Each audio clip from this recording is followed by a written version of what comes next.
Thank you. So the next item of business is a debate on motion 16034 in the name of CoCab Stewart on building a migration system that supports Scotland's economy, public services and communities. I would invite those members who wish to speak in the debate. Please press the request to speak button. I call on Minister Tom Arthur to speak to and to move the motion. Up to 12 minutes, please. Presiding Officer, I am pleased to open this important debate on migration. This Parliament has debated migration previously, and while there have been disagreements, we have also been able to come together to recognise the benefits of migration to our economy, to our public services and to our communities. Historically, of course, Scotland was a nation of emigration, with people leaving to build a future elsewhere. Since 2001, however, Scotland has been a nation of net in-migration. We should celebrate the fact that Scotland is now a country which attracts people who want to come here to build their future and to make a positive contribution to this nation by working in our public services, helping to build our economy and becoming valued members of our communities. People choose to come to Scotland from across the world and from across the UK. Latest data shows that more people chose to come to Scotland from the rest of the UK than leave Scotland. 13,900 more people. Like many nations across the world, Scotland's population is ageing. National Records of Scotland data shows that just over 20% of the population is aged 65 and over. Over the last 2 decades, the number of people aged 65 and above has grown by 36%, while the number of those under 16 has fallen by 5%. Indeed, the number of people aged 65 and over is projected to grow by nearly a third by mid-2045. The number of children is projected to fall by nearly a fifth. Our population is growing, but it is growing solely as a result of migration. John Roth-Smith, Director of Census Statistics at National Records of Scotland, stated, "Without migration, Scotland's population would have decreased and we would have fewer people in younger age groups." It's clear we need to continue to attract people to Scotland to grow our economy and sustain our public services. Presiding Officer, this Government will, therefore, help employers to navigate the UK immigration system, enabling them to bring in the skilled workers that they need to grow our economy, argue for change to ensure that the immigration system is fit for purpose, and make the case for tailored migration routes reflecting the needs of Scotland's economy, public services and communities. Our first priority is to ensure that employers and individuals are able to recruit the skilled international workers that they need to grow their businesses. In November, the Minister for Equalities visited a technology business, IG, in Stirling, to launch the expanded Scotland's Migration Service. This service is being provided by the Scottish Government through a partnership with Citizens Advice Scotland and Serifis, an immigration law firm, who are providing free advice to help Scottish employers and inward investors navigate the UK immigration system. Through the partnership with Citizens Advice Scotland, Scotland's Migration Service is supporting international students, people who have recently moved to Scotland and prospective movers who have a confirmed job offer or are moving to join a close family member. Presiding Officer, this Government is investing in support for employers to help them to navigate the existing system. But we are also hearing the very clear message that the current immigration system is not fit for purpose. It is expensive, it is bureaucratic and difficult to navigate, and it is too focused on salary thresholds rather than the skills and expertise our economy needs. It is deeply regrettable that for too long, too much of the discourse on migration has focused entirely on reducing numbers, rather than having an honest public discussion about the needs of our economy, our public services and our communities. We need an immigration system that meets Scotland's needs. Our second priority, therefore, is to engage with employers, stakeholders, local authorities and partners to identify the changes that are needed to the UK immigration system and to make the case for those changes to the UK Government. In March, the previous UK Government changed the immigration system to prevent overseas care workers from bringing dependents to the UK. Home Office data shows that over the 6 months since that change, April to November, there has been an 84% fall from last year in the number of health and care visas issued. Last year, the then UK Government also introduced changes to the study route, meaning that most international students are unable to bring dependents with them to the UK. These changes, together with the significant increase in the salary threshold for the skilled worker visa, make it much harder for our universities to attract international students and for the Scottish economy to retain skilled international students. Now, we cannot view migration in isolation, focusing on whether numbers go up or down. Migration needs to be one strand in a wider strategy, bringing together the needs of our economy, our public services, training and skills. It is welcome that the UK Government has set out their intention to bring together migration, skills and industrial strategy, and this Government will engage constructively in that process. However, we need to ensure that this process considers the needs of different communities. The current immigration system recognises that we need migration solutions tailored to the needs of different sectors. But we also need to recognise that there may be cases where we need different routes based on geography. Presiding Officer, let us be clear that establishing different migration routes based on the needs of geography is not a novel concept.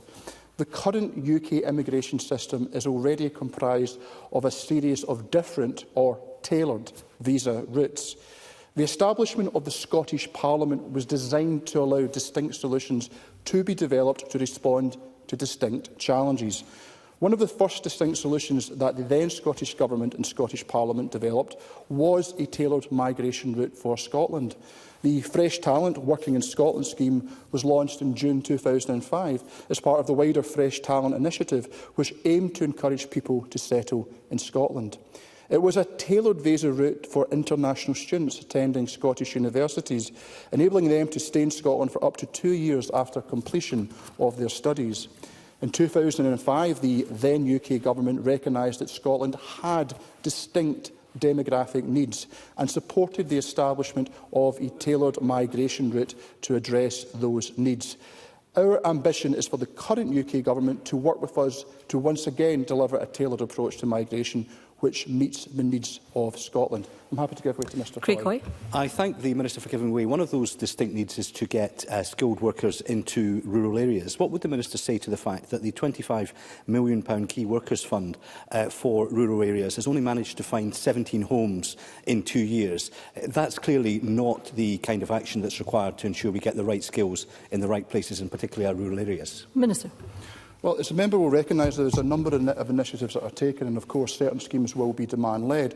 But what we are demonstrative of is the Government's commitment using the powers of devolution to address some of these challenges. And what I would invite the Chamber to recognise, of course, is to be guarded against any single action bias to presume that there's one particular intervention. We need a multifaceted approach to ensure that we can make all parts of Scotland capable of attracting and sustaining populations, and that is the spirit in which this debate has been brought forward to Parliament. And I say there is clear evidence, Presiding Officer, of the need for a tailored migration route to Scotland.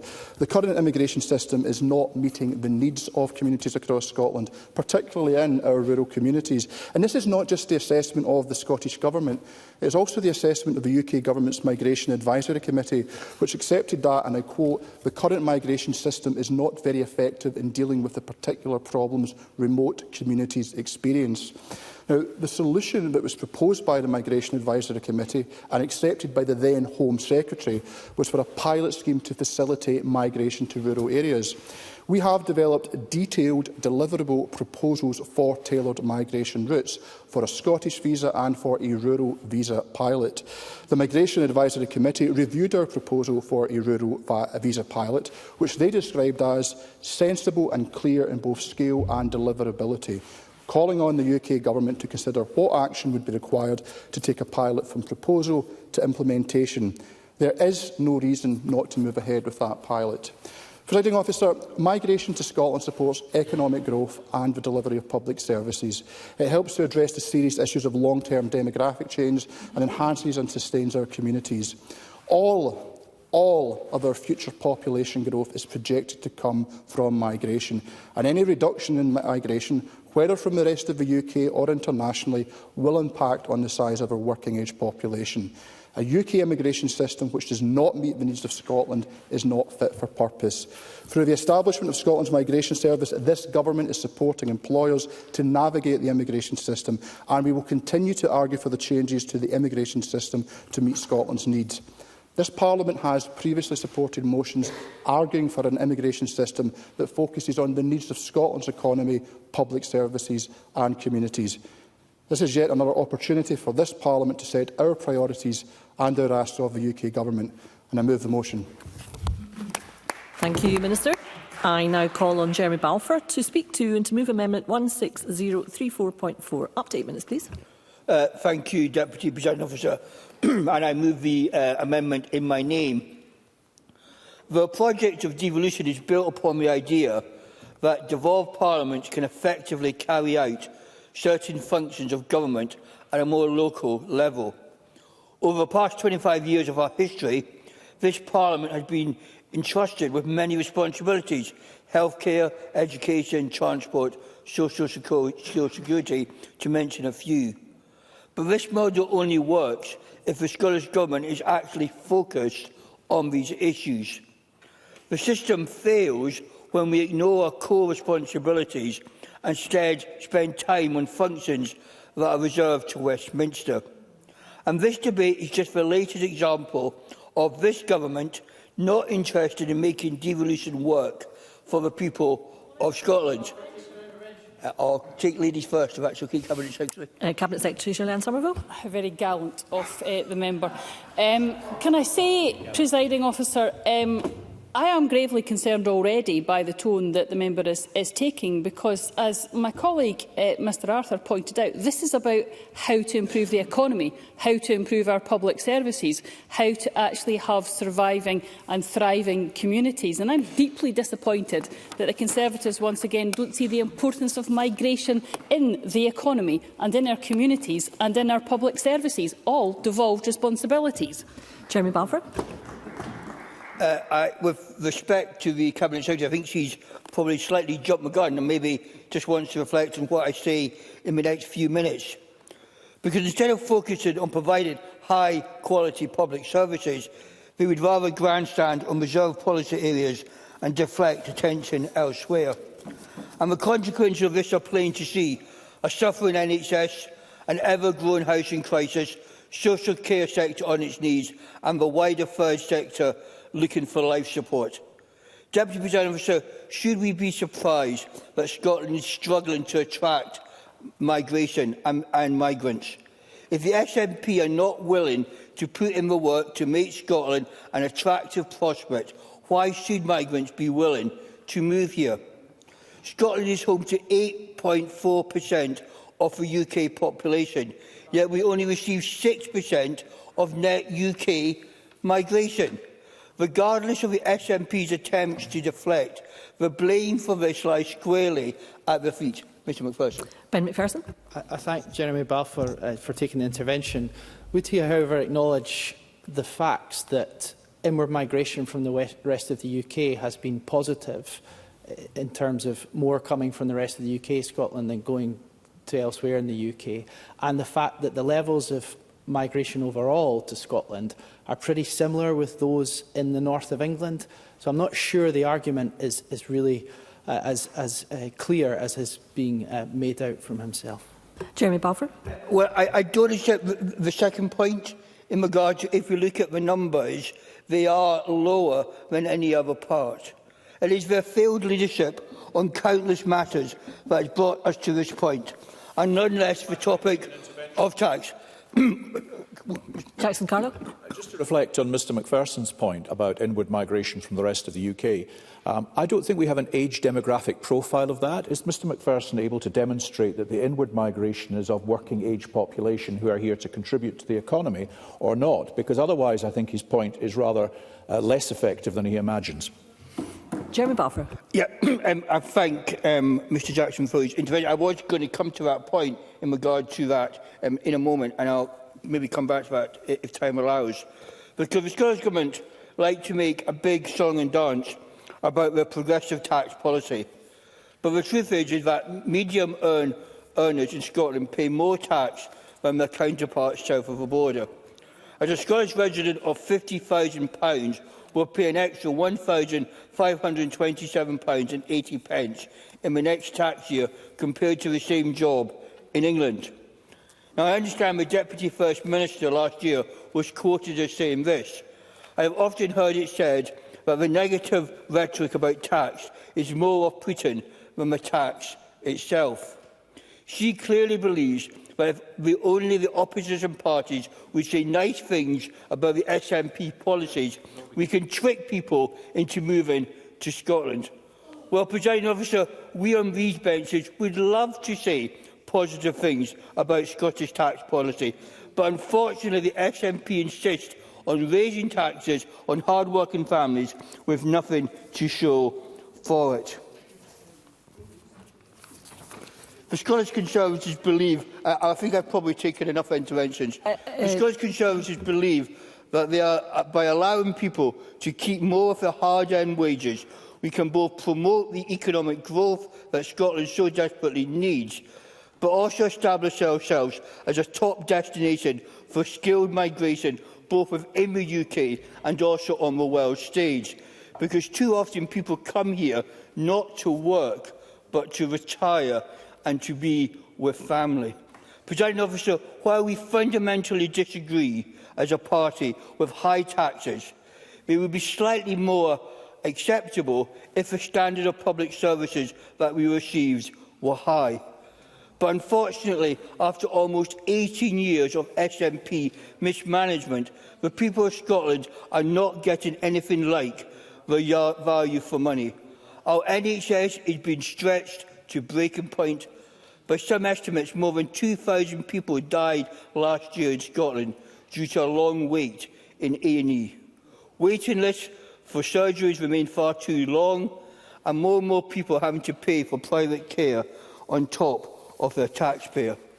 And yet, once again, the SNP are more interested in spending parliamentary time talking about reserve matters and have no jurisdiction other than tackling the crisis that we have created in our health service.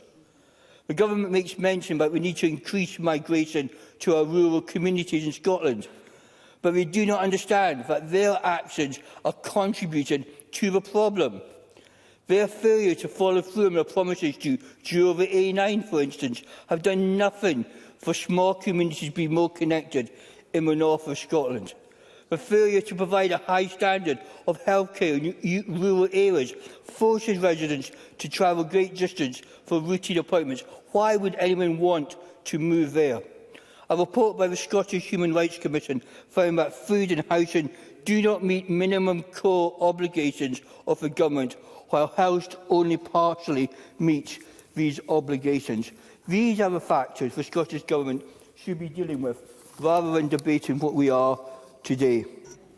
As David Richardson, Development Manager of Federation of Small Businesses in the Highlands and Islands said, reversing population trends will require moving heaven and earth to retain more young people and attract younger people and families to move in by focusing on making rural Highland and the best possible place to work. In conclusion, Deputy Presiding Officer, this Parliament was established to work for the people of Scotland on a number of matters. It was not established to grandstand on issues that we have no jurisdiction over, while failing to complete the basic functions of government. The irony is that if the SNP actually focused on competent government and following through on promises, Scotland would be a much more attractive destination for migration. As with all debates of this nature, it will be much better use of parliamentary time to address these issues. Unfortunately, Deputy Presiding Officer, the SNP don't seem interested in that. Thank you.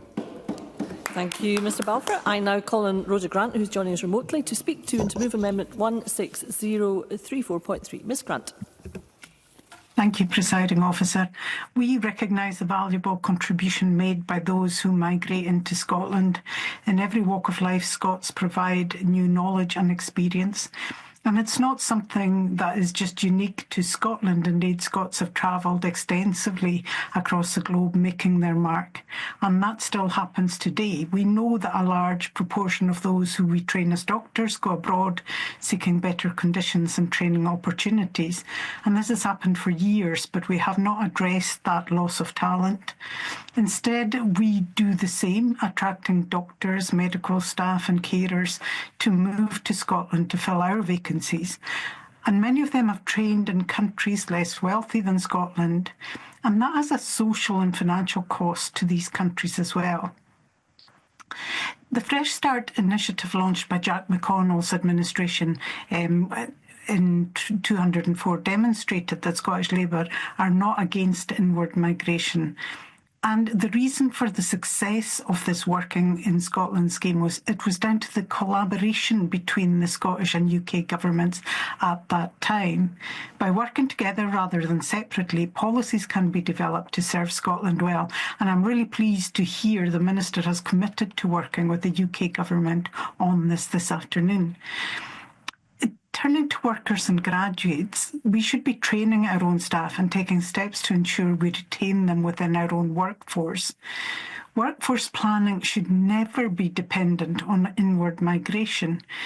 In rural Scotland, the problems are more acute as populations are declining, and the fundamental issue with attracting more workers to rural Scotland is not the mechanism with which we attract them here, but the ability for the people to stay, live and work in rural Scotland.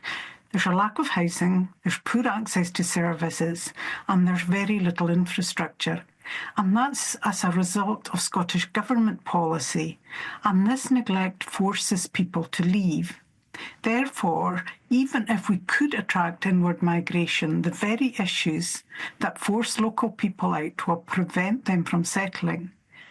And this reality was highlighted by the Scottish Human Rights Commission report. It highlighted that across all the rights they examined, there was not one single human right that was delivered in a way that met all the conditions of adequacy under international law. And while this report focuses on the Highlands and Islands, much of rural Scotland faced similar challenges, and because of that, depopulation. While the Scottish Government seek to import skilled workers, they do nothing to skill our own people. Colleges are no longer able to reskill the workforce, and part-time courses that would do this have actually been disseminated. One example of this is the University of Highlands and Islands, who used to run a midwife conversion course, allowing trained nurses in the region to retrain as midwives. And this was run locally. It worked well for nurses who already settled in the Highlands and Islands communities and couldn't actually move to access training in the Central Belt. But this course was discontinued in the Highlands and moved south, and that pattern is all too familiar for those of us who live and work in rural Scotland.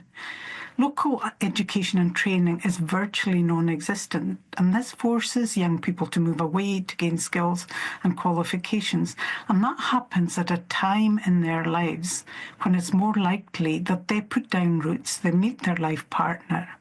And when that happens, they seldom move back. Even if there was a career available for them, there might not be a career available for their partner, and that stops them coming back. And it fractures our communities. We've seen reports into the decline of the Gaelic language, which highlights these very issues. Young people especially are being forced out of their communities, taking their language skills with them, hence the decline in native Gaelic speakers. And Scottish Labour understands that, and we understand that to support and sustain and grow the Gaelic language, we must support and sustain the Gaelic communities, which means putting economic prosperity front and central. Basic infrastructure also causes problems. Even now there are digital not spots throughout Scotland, but that is even more so in rural Scotland. And this prevents people from working from home, from setting up a business and accessing services. All of that makes it more difficult to live and remain in a community. An ageing ferry fleet makes travel uncertain, and when people need to be able to travel for business, health and social reasons, the inability to do that confidently plan simply makes life much more difficult, and we end up in a position where it's only the very determined who remain in these communities. So I ask the question, how on earth can you deal with that through inward migration? Migrants need homes, they need access to services, they need jobs for their partners, and they, even more than the locals, need to be able to travel in order to stay in touch with family and friends. Let us be honest. This debate is the usual SNP government tactic. When you fail, create a diversion and pass the buck. They can provide the skills, the housing and the infrastructure that would allow our communities to thrive, to retain our workforce and make Scotland, and more importantly, rural Scotland, a confident, growing community. Scottish Labour would do just that. We would invest in skills, homes and infrastructure to ensure thriving communities, communities that can retain their own as well as be welcoming to new talent. And I move the amendment in my name. Thank you, Ms Grant. And I now call on Maggie Chapman to speak to and to move Amendment 16034.1. Up to 6 minutes, please. Thank you, Presiding Officer. As an immigrant into Scotland myself, I am proud to open this debate on behalf of the Scottish Greens and to speak to our amendment. There will be much said this afternoon, rightly, about how migrants benefit Scotland, our economy, especially agriculture, tourism and hospitality, our health and social care, our education from rural primary schools to university research departments, our communities and our creative lives. The inventive, imaginative, passionate and compassionate Scotland that we know and love relies on people who were born here, but also people who have come from across the world, who have recognised something special about this place, or who have come to love it and made it their home.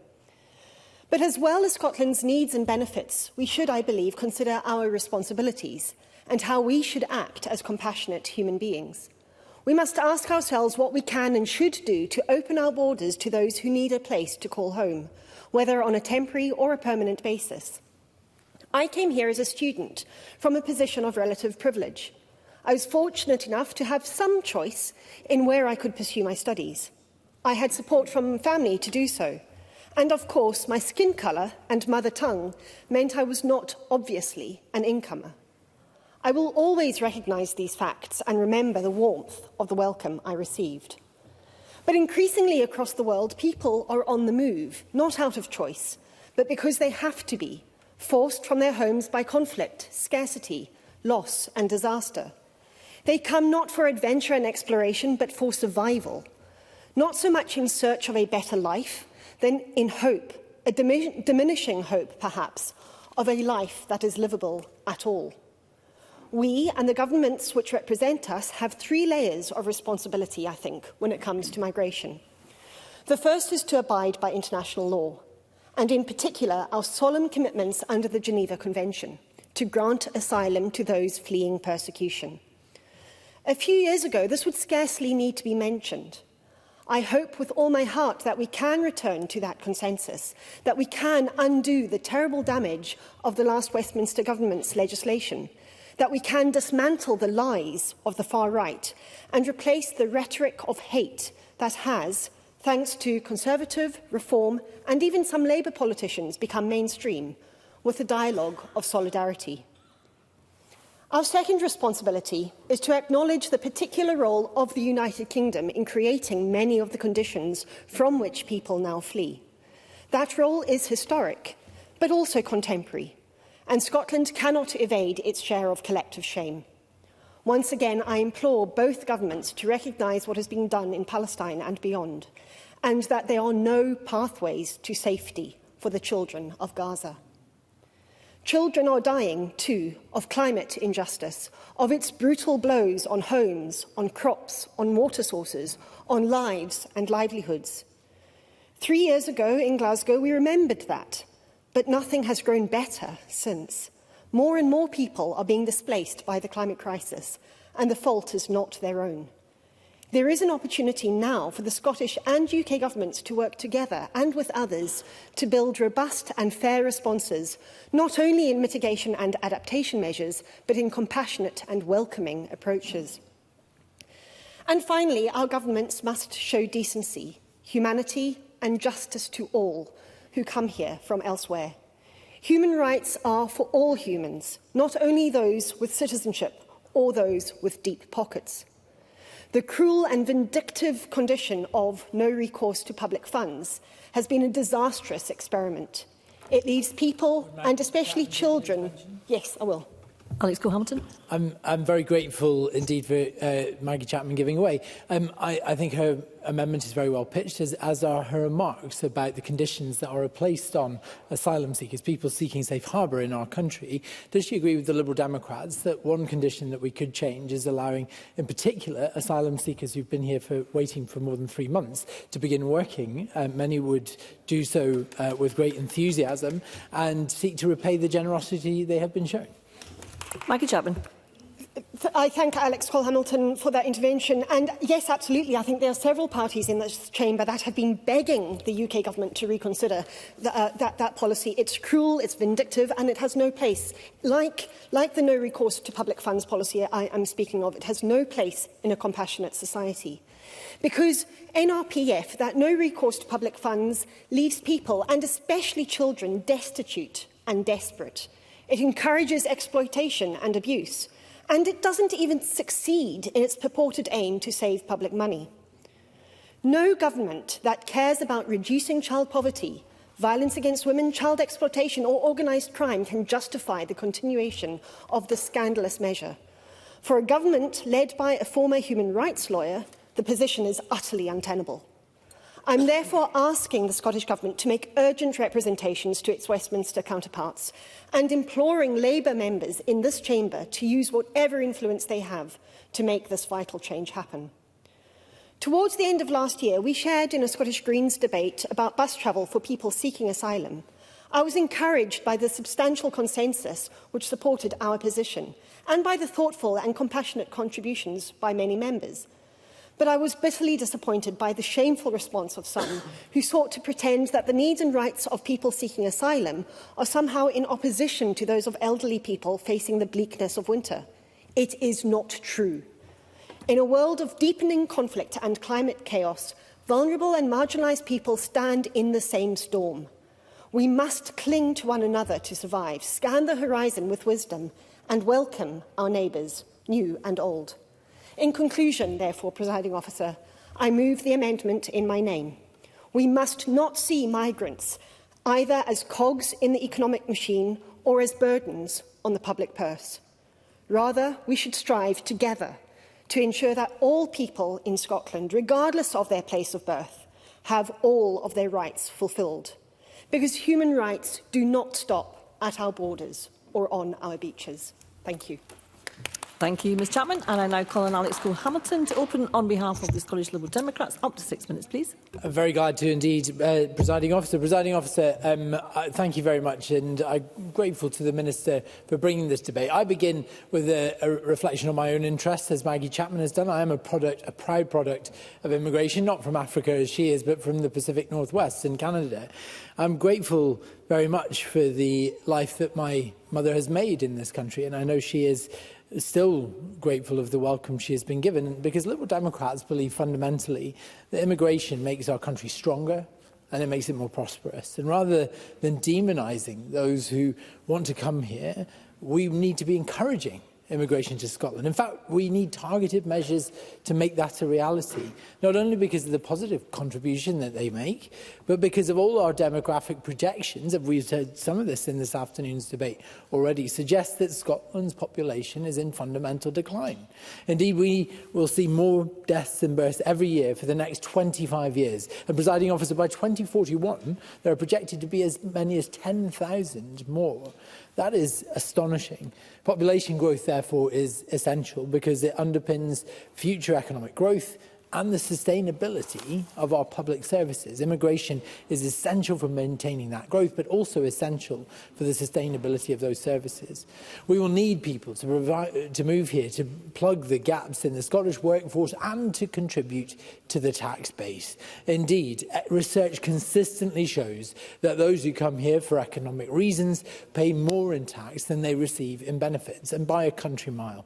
Immigration and the economy are fundamentally connected. A consequence of the hard Brexit imposed upon us by the Conservative government was to cut off a source of labour for our farms, for our care homes, for our NHS, for tourism and for hospitality. Liberal Democrats are pragmatic and remorseless about building bridges and re-establishing our broken connections with our European friends and neighbours. To that end, we want to see the introduction... I certainly will. Lorna Sleater. You talk about, the member talks about reconnecting with Europe. What about rejoining the European Union? What do you see as the pathway for Scotland to be able to rejoin the European Union? Through the Chair, Alex Cole-Hamilton. I'm always grateful for an opportunity to lay out the Liberal Democrat pathway to reintegration with the European Union, and that starts unashamedly with rejoining the single market, re-establishing connections and ties through research, through education, through the free movement of goods, people, capital and services. And fundamentally, yes, at the heart of every Liberal Democrat would see this country rejoin the European Union. And my goodness, our approach to that is pragmatic, but it is remorseless. To that end, we want to see the introduction of a UK EU youth mobility scheme to boost the economy, to allow young people to work here more freely. And we want to see the Scottish Government provide a replacement for the Erasmus scheme, as we've done in Wales, so that students can benefit from that life-changing educational experience for years they have failed to do that. We also need both of Scotland's governments to work together on immigration to ensure that rules are sensitive to the skills needed in every corner of these islands and every sector of our economy. We know, for example, that there is a particular need in rural parts of Scotland, remote and island communities. We need to lower the barriers to people coming here so that we can fill those gaps in those geographically sensitive areas. And of course, there are things that the Scottish Government can do in a wider sense to make those areas more attractive to live in and work in. I'm talking about ferries that work, long overdue broadband, safe roads. I will. Des White. Thank you for taking the intervention. If my memory serves me correctly, the member talked, it was a year or so ago, about a Ukrainian daughter had to go to Ukraine to have dental treatment because our dental services in this country were so poor. Would the member like to comment on that? Alex Cole-Hamilton. That's absolutely true. I mean, this was a case I raised at FMQs, and I think that we need to make Scotland attractive, and that means fundamentally improving our public services. But the Conservative government actually cut the NHS off at the knees with the hardest of Brexits, which means that many people in the dental profession and in the wider health force are now having to relocate back to Europe because they can no longer live here. It's not just Scotland that has its own specific needs. The same can be said for other devolved nations and regions of England too. To that end, Lib Dems want the UK government to extend the participation of all devolved administrations, the development of the evidence base for a UK-wide policy on work permits and student visas. Presiding officer, I feel duty-bound to turn to some of the events of recent days. It has become increasingly clear that immigration is a new fault line in our political discourse and increasingly in our society. It is once again being used as a wedge by the far right to demonise large groups of people, many of whom have called the UK home for decades. And this tactic is straight out of an old playbook where the actions of a tiny minority are used to stigmatise an entire group of people and to inspire fear. This has been on the rise in our politics for years. It now feels dangerously normal, but we must never lose sight of how damaging it can be, and we must never be frightened to call it out. It is incumbent on all of us to call it out, in fact, wherever we see it. I was so disheartened, not surprised, in recent days to see that senior members of the Conservative Party, including the leader of the opposition in London, have utterly failed to do so. Indeed, Robert Jenrick's attempt to use the appalling actions of Rotherham grooming gangs for his own political gain, and referring to, in his words, immigrants from alien cultures, was particularly shameful. We have also become accustomed to the steady drumbeat of toxicity toxicity being fed to us via social media. All of this is having a corrosive effect on our society and how welcome or otherwise our migrants are meant to feel. Presiding Officer, not only is this type of politics disgusting, it is also inaccurate, because this country is made up of different cultures who have come together over centuries and made this country the great place it is to live. Thank you. Thank you. We now move to the open debate. I call first Bill Kidd, to be followed by Craig Hoy. Around 6 minutes, Mr Kidd. Thank you very much, Presiding Officer, and I welcome the opportunity to speak in today's debate. This is my first contribution of the year, so I also welcome the opportunity to wish everyone, not only here but across Scotland, a very happy New Year. And today's debate is apt, since at New Year Scotland is renowned across the world for our celebrations and the warm welcome with open arms which we find. I, as I am sure many of you do, have fond memories of first footing the folk on our street, always finding an open door with that welcome and those open arms. For centuries, Scotland has welcomed those who have migrated to these shores and those who, contrary to what some may say, find Scotland an attractive place to put down family roots, and these roots have grown and blossomed, enriching our society in the process. Migration is a powerful force that not only enriches culture but also strengthens economies and fosters more resilient, dynamic societies. Over time, migrant communities in Scotland have contributed to our cultural richness through new languages, cuisines, art and music, enhancing our multicultural fabric.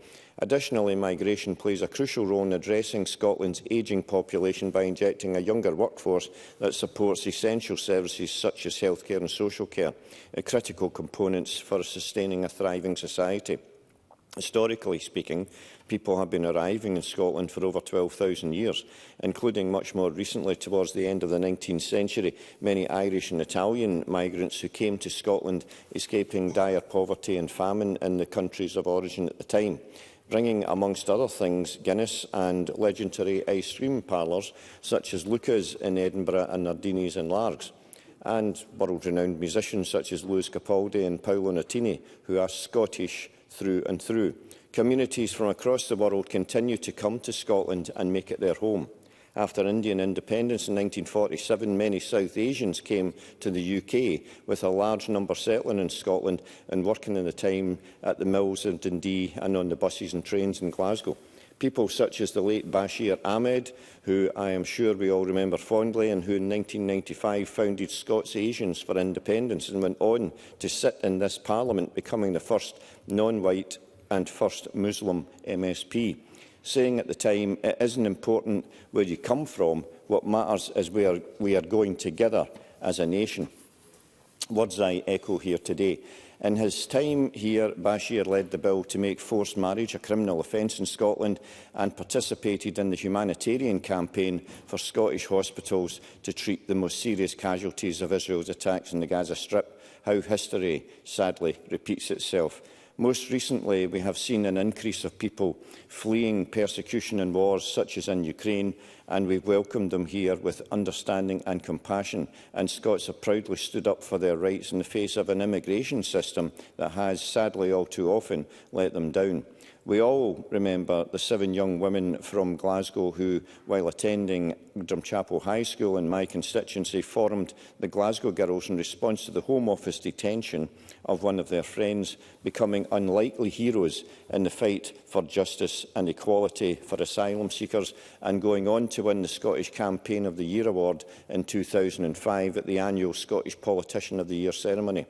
They ultimately succeeded in halting the deportation of their friend, and their victory sparked a broader movement for immigration reform, leading to changes in the Scottish legal system.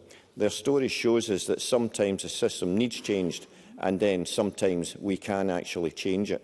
So, looking to our future, the past shows us the invaluable contributions migrants have made in shaping the Scotland we live in now, a vibrant, diverse Scotland that is laced together through shared values of inclusiveness, empathy and understanding.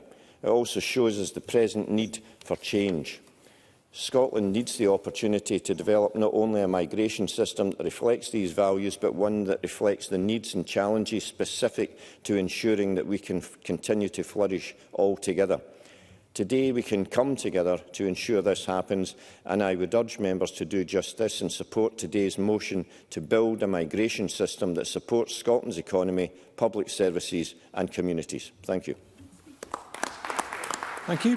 I now call Craig Hoy to be followed by Ben McPherson in around 6 minutes. Mr Hoy. Thank you, Deputy Presiding Officer. This debate is another opportunity for the Scottish Government to concede what is now abundantly clear, that it has repeatedly failed Scottish businesses and hard-working people up and down this country. And it has failed to make Scotland a globally recognised destination to attract inbound global talent. The SNP repeatedly spend vast amounts of money on pet projects and on pointless government documents that nobody reads, on ferries that don't sail, well, certainly not with paying customers, or toilets that presently flush. And it is important for the government to remember that this does not all happen under the radar. People notice their recklessness and their financial incompetence. And they also notice that our education system, our NHS, our housing, our public spaces, our policing, our infrastructure have all got worse under the SNP government.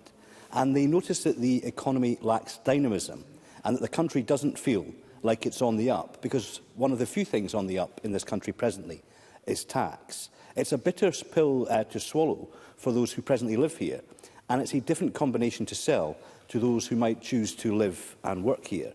The SNP's financial recklessness, their poor management of public services, combined with the highest tax burden anywhere in the UK, makes Scotland an unattractive place for global talent that can move anywhere and can often move rapidly. I will take an intervention. Lorna Slater. I'm speaking as a person of, I guess we call global talent, with a master's degree in electromechanical engineering, who chose to move to Scotland and worked as part of an engineering team with people from Spain, China and France, as well as Scottish engineers, to deliver the world's largest tidal turbine. People are coming from all over Scotland, all over the world to Scotland to work in our really exciting, growing industries. I do not recognise the member's comments at all, and don't feel that the member has been out in our growing and thriving industries that are very exciting places to be, nor spoken to anyone who's actually part of that global talent pool who is coming here. Craig Hoy, I can give you the time back. Well, I welcome the obvious talent both to the Chamber and to Scotland, but want to point out that if you look at net migration into the UK, we are lagging behind the rest of the UK, and there are reasons for that, and I will come to that during the course of this speech. Because yesterday I spoke with a representative of the hospitality industry in Scotland. For 6 months, she has been seeking to recruit a senior food and beverage manager for her group. The salary is £100,000. She couldn't attract the right talent here in Scotland, she said, so she extended the search overseas, and she flew to London, where she met with the prospective candidate, an American, in Heathrow Airport. She liked what she saw and she offered him the job, but he declined and took a similar paid job in London. Scotland, she said, simply couldn't compete. Tax, she said, was an issue. And why? Because this year someone earning £100,000 will pay more than £3,300 a year more in tax than their equivalent south of the border. And they will pay significantly more in LBTT if they choose to buy a mid-market home when they move to Scotland. Now, of course, Deputy Presiding Officer, immigration and visa policy are set by the UK, and I believe that is rightly so. But it does not mean that that system should not be responsive to the needs of the whole of the UK, and that's why we have seen certain schemes come forward, such as the Seasonal Agricultural Workers Scheme, which addressed needs here in Scotland.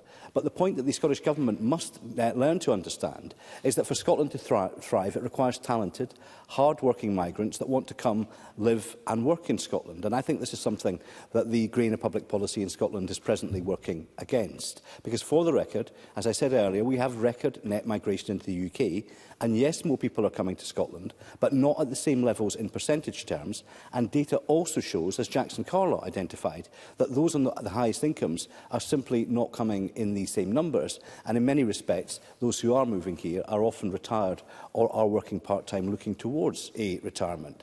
Now, the government will play down the significance of this, but if high earners choose to work elsewhere, then there is the potential for a significant skills gap to emerge in key sectors in Scotland, and most notably in our NHS, where we are battling for global talent, but where that often goes to the rest rest of the UK before coming to Scotland. And businesses are also struggling in the high tax environment inflicted by the SNP. Scottish Financial Enterprise found that 80% of financial services firms believe that tax divergence in Scotland is adversely affecting recruitment and retention, which in turn affects their ability to operate. And bearing in mind that this is one of Scotland's key sectors, employing approximately 9% of our national workforce. So this, coupled with Labour's disastrous decision to hammer businesses with crippling national insurance hikes, have made running a business, whether large or small, in Scotland increasingly difficult. And is it any real surprise, therefore, that talented entrepreneurs or members of the skilled workforce who we do compete for on a regional, countrywide and global scale are thinking twice about moving to Scotland? And surely this must also make the SNP government uneasy, because the negative impact of having a high-tax, poorly performing, low-efficiency, central belt-biased government cannot now be underestimated. My party submitted budget proposals this year that the SNP government has chosen to ignore. These proposals would have given individuals and struggling businesses a well-deserved tax break while promoting economic growth. We would put more money into people's pockets, pass on the 40% rates relief for pubs and restaurants, and that would give them more money to invest in targeting talent, including from overseas. If I can get the time back, I will happily give it. Cabinet Secretary. Grateful to the member for giving way. His party does propose tax cuts. That obviously means cuts to public expenditure. And I'm wondering perhaps if the member could suggest how public services would be improved with more than £1 billion worth of tax cuts, as opposed to the free prescriptions, the free tuition and the other parts of the social contract that the Scottish Government provides. Craig Hoy. The Minister better be careful what's coming, because I believe her government, as well as us, are looking at the whole issue of government efficiency and government waste. We could save £110 million, for example, by taking 5% out of the corporate back office function of departments that do not include the NHS. Do not touch the front line. And I suspect her government, in order to be able to pay for the welfare choices they are making, will have to make those significant savings in the back office of government. Otherwise, they will bankrupt their budget in the foreseeable future. And I think the government also has to recognise that it has misused devolved powers to make Scotland a relatively unattractive place to come and live. And that doesn't have to be the case, because Scotland is a friendly, welcoming and exciting place to live and work. But sadly, and this is something that too many of our local authorities are suffering, is depopulation, another problem that I hope the debate will touch on today, because that is a particular problem in our rural and remote areas, which have been for too long neglected by the central belt-biased SNP. In my own region, for example, Dumfries and Galloway has suffered the largest net outward migration of young people anywhere in Scotland. And this is a serious issue for the south of Scotland, and also for areas such as the Highlands and Islands. And I do hope that this government will work with local authorities and with enterprise agencies such as the South of Scotland Enterprise to tackle this problem, which will undoubtedly affect inward migration. The SNP government should now be using its powers to make Scotland a place that people want to live in, where they want to invest in, where they want to be part of driving economic growth. The government should be letting hard-working people keep more of their hard-earned pounds, removing red tape and delivering quality public services, and providing real support for business. I don't have time. The member is just concluding. Sadly, I suspect that this government will not rise to this challenge, because they continue to make the same mistakes, operate in the same manner, which at the same time leaves us at a competitive disadvantage, not just to the rest of the UK, but to the rest of Europe and the rest of the world. And that is why I suspect we will struggle to grow our economy and struggle to attract the right talent to this country. Thank you. I now call Ben Macpherson to be followed by Richard Leonard, up to around 6 minutes. Sorry, Mr Macpherson. Thank you, Presiding Officer. Our population, its make-up, its health and its diversity and distribution is arguably the most important aspect of all our considerations in terms of the different areas of policy that we contend with. And of course, migration is a significant part of that, has been historically, is today, and will be going forward. And that is why it's important and right that we're debating these issues today. My constituency has often symbolised and been at the forefront of Scotland's story with migration. I was reminded of this on Christmas morning when I joined Street Soccer Scotland's annual football game, with people from across the world coming together who didn't have necessarily other things to do on that day, playing in friendship and doing something that everyone can enjoy. Leith, in particular, with its dock, often tells the story of Scotland's migration journey. Whether it was the Italians who first started selling ice cream in the port of Leith, the fact that we have such a proud Indian heritage with our Sikh community as well, the Pakistani community, the Chinese community, Eastern Europeans who've made Edinburgh, Northern Leith and the city more widely their home from the 1950s onwards. Our recent Syrian community, Lebanese community, various aspects of the African story of migration to Scotland, the historic story of Irish migration, and most recently our growing Ukrainian Scot community.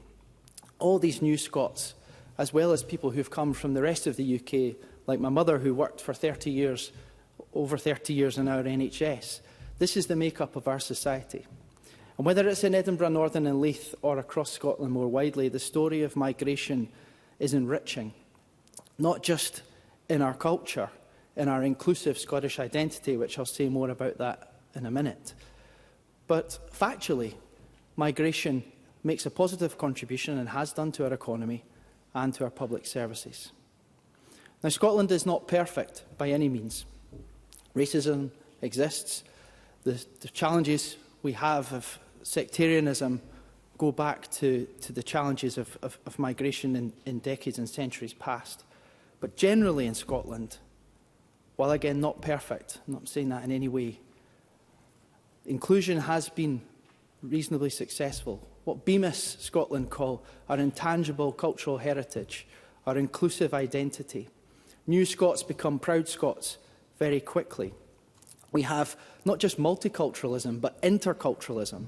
And I would refer members to what Paul Singh, my constituent, whose organisation, Building Bridges, does great work, said at Time for Reflection on the 22nd of February 2022. The story has been a good one, and we've got a good place to build from.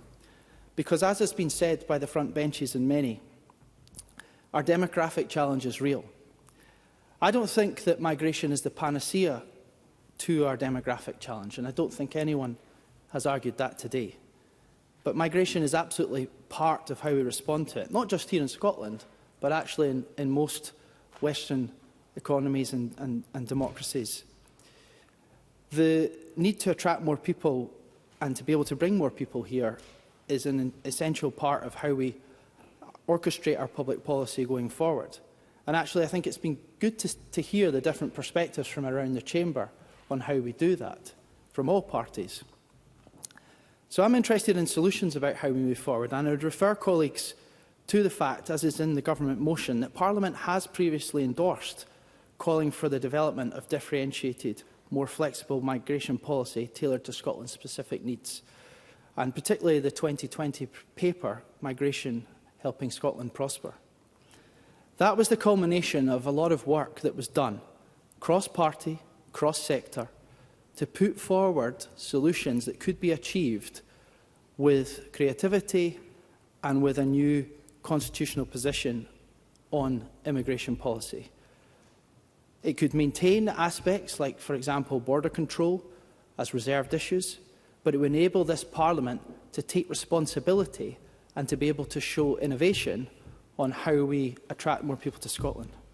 For example, the example that was given by Craig Hoy about an American migrant, one of the problems that American potential migrants face is that the cost of coming to this country for visas is extortionate.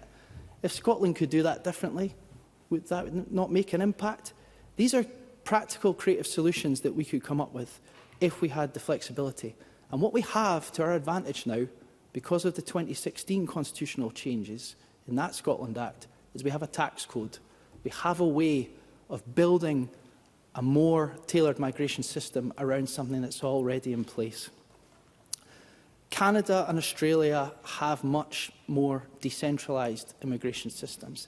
The UK is not necessarily normal in the way it does it so centrally and with such homogeny. We can have a better way of doing things.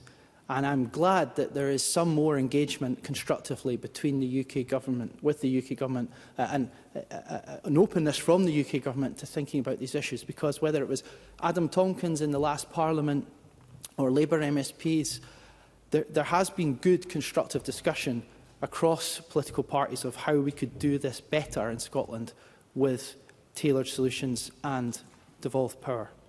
The migration service that the government's introduced will absolutely help in something that's important as well, which is supporting people when they get here. And also I encourage the government to continue to support organisations like Multicultural Family Base in my constituency, in the third sector, who do such important work to support people when they arrive here. Because that sense of our inclusive identity, that sense of Scotland being a place that's grown its population well when it comes to migration and had inclusion and had integration and has this sense of everyone being proud to be Scottish as well as their heritage from the different places they've come from. That is something special that we have a good opportunity to build on here. So I commend the government motion, and I think this is an important debate for all of us because it is one of the issues of our time, and we should all come to it with solutions and with a sense of how can we work together to improve things going forward. Thank you. I now call Richard Leonard to be followed by Audrey Nicholl. Around 6 minutes. Mr Leonard. Thank you, Deputy Presiding Officer. Well, this year marks the 40th anniversary of the publication of the book Gans Unten, At the Very Bottom, by the radical campaigning journalist Gunter Wallraff. It was translated into many languages, including into English, as the lowest of the low. In it, Wallraff goes undercover as an immigrant Turkish worker. The only jobs he can get are filthy, back-breaking, dangerous, exhausting, badly paid, temporary. Today, in the middle of West Germany, he wrote, I experience conditions which are usually only described in history books about the 19th century. The work was dirty, crushing, and drained one's last reserves. But worse was the humiliation that I had to bear and the contempt in which I was held. 4 decades later, and for West Germany then, read Scotland now, because this is a perfect description of the imperfect experience of migrant workers in Scotland today. These are not just the conditions faced by Turkish workers in Germany, found in a book written 40 years ago. These are the conditions described to me over the last 12 months by migrant workers from Kyrgyzstan, Uzbekistan, Tajikistan, Kazakhstan, living and working on farms right across Scotland now. So it's all very well for ministers to talk of a human rights, a people-centred approach to migration, to dignity, fairness and respect, of a humane, principled approach to migration and of Scotland as a welcoming and safe place, when right under its nose, 9 out of 10 migrant workers on seasonal workers' visas are tethered in accommodation tied to their employer. As one migrant worker told me, away from home, working in a field, sleeping in a field, in metal containers or a caravan last repaired 20 years ago. Their accommodation is not subject to any standards whatsoever. None. There are no national laws and no local bylaws applied to plug this gap in protection. And for the privilege, they have deducted straight from their wages the maximum rent under the Scottish Agricultural Wages Board of £300 a month each. And they have to pay their energy bills on top of that. And it is in all too often overcrowded, insanitary, inhumane conditions, not treated with either dignity, fairness or with respect. All of which begs the question, what happens to the money raised through this rent? Where does it go? Because it is not being reinvested in accommodation. So I welcome the fact that the Scottish Government has met with me about this scandal, that following the raising of these issues through the passage of the Agricultural and Rural Communities Act, a working party has now been set up, which includes the outstanding Worker Support Centre. But I've been told that it is, I quote, a scoping exercise, that we are at an early stage of the process and that we have to be wary of unintended consequences. Well, what about the intended consequences? What about the intended consequences of alienation, of exploitation, of degradation? Yes, I'll give way to Mr Doris. Bob Doris. I think Richard Leonard, forgive me, I think Mr Leonard makes a powerful case, and I can't share the expertise he has in relation to this particular issue, but it may very well be a complicated issue with unintended consequences. It might be impinging on UK employment law and UK immigration law. Should those also be brought to the table so that no stone is left unturned to deal with these workers who are rightly wanting not to be exploited by employers and the state? Richard Leonard, and give you the time back. Thank you very much, Presiding Officer. Well, look, I mean, I've got a letter back in just this week because I've been lobbying Seema Malhotra, the Minister for Immigration and Citizenship, about these very issues. So I do care about it, and I am making representations about it. And for those grumbling at the back, I'll come on to some of the devolved issues that we need to tackle here. Because I've heard it said... no. I have heard it said that the Scottish Government's aim is to support migrant workers in a timely fashion. But where is the urgency? What about the people who will be arriving in a couple of months' time to work in horticulture? Don't they deserve a humane and principled approach? What about the women among them? Don't they deserve support in a timely fashion? So our debate on migration in this Parliament cannot simply be about the needs of Scotland's employers, as expressed in this government's motion. It's got to be about human rights, because it is about human beings. And neither can the changes we demand be deferred. Housing is devolved. The government should use the powers it has got now to act to protect these workers, to improve their quality of life and to close this loophole. And finally, the addition of the Valraff translation on my bookshelf has an introduction by the intellectual giant A. Sivan Anden, who back then was the director of the Institute of Race Relations and the editor of its journal Race and Class. It was Siva who famously challenged those who questioned immigration with the great aphorism, "We're here because you were there." And that serves as a timely reminder. We have to keep challenging not just Nigel Farage and his groundless claims that British culture is directly under threat from immigration, but those others as well, who peddle the idea that migration is a negative, that it should be reduced, that it is a problem. I've always been struck that those same people who oppose the freedom of movement of labour always seem to support the freedom of movement of capital. So we have to keep taking on the argument.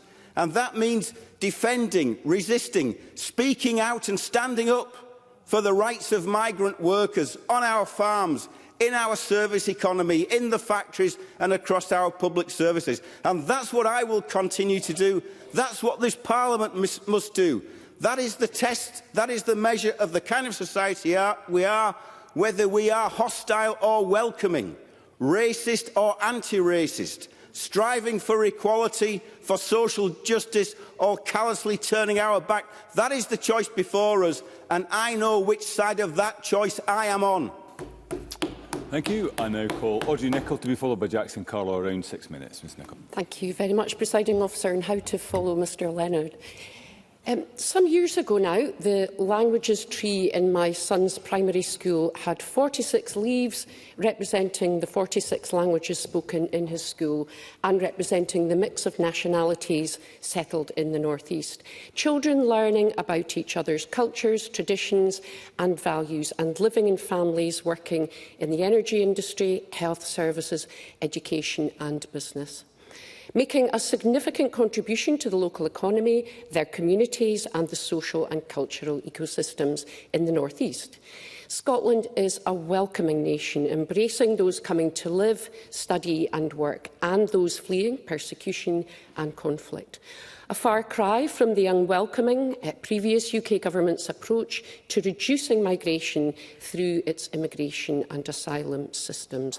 And I sincerely hope the current UK government commits to shifting the dial on this harmful approach. Scotland has distinct demographic and economic needs, and today I want to highlight two interconnected issues, both highly relevant to the North East. So firstly, on higher education, I want to thank Universities Scotland and the Robert Gordon University for their helpful briefings on this. And in our higher education space, international students have contributed £4 to £6 billion to Scotland's economy since 2019, bringing huge social, cultural and soft benefits from attracting global talent, such as Lorna Slater, to Scottish higher education. And in 2021 to 22, in Aberdeen alone, international students contributed a net impact of over £350 million.